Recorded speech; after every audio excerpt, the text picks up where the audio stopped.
essentially Cheek by Jowl's a theatre company that permits me and Nick to work together under our own auspices. So we get to decide the plays we do, we get to decide the actors who are in them, we get to decide where we perform, and we have to scrab around finding money to make that happen. But it's basically our artistic independence, and it's incredibly important for us. Well, I design everything, the sets and costumes, everything that you see, and Declan directs. So basically Cheek by Jowl is our work together, and that's been the case now since 1981.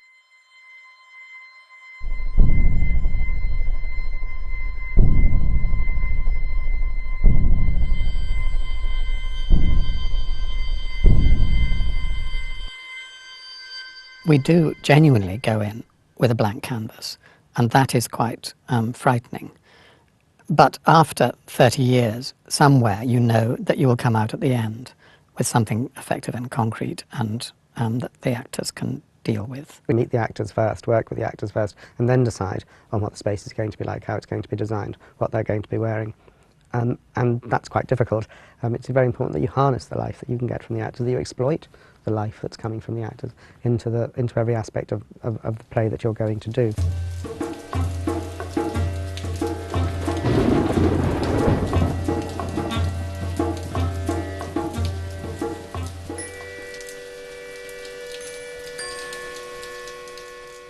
European theatres were interested, so we were invited to go to Spain after the Edinburgh Fringe and to Jerusalem. And in fact, we performed in Madrid and in Jerusalem before we performed in London. For years we've been able to work with the Chekhov Festival in Moscow, and we've already produced Ubuwa with French actors. We now produce our own work in the Russian language and in the French language with actors whom we already know, in theatres that we already know.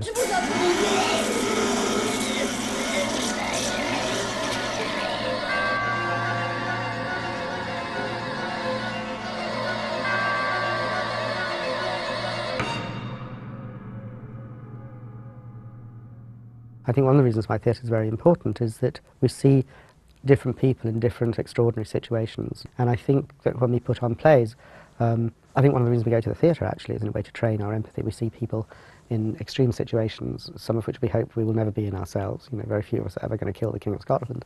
But we see people in extreme situations and we empathise.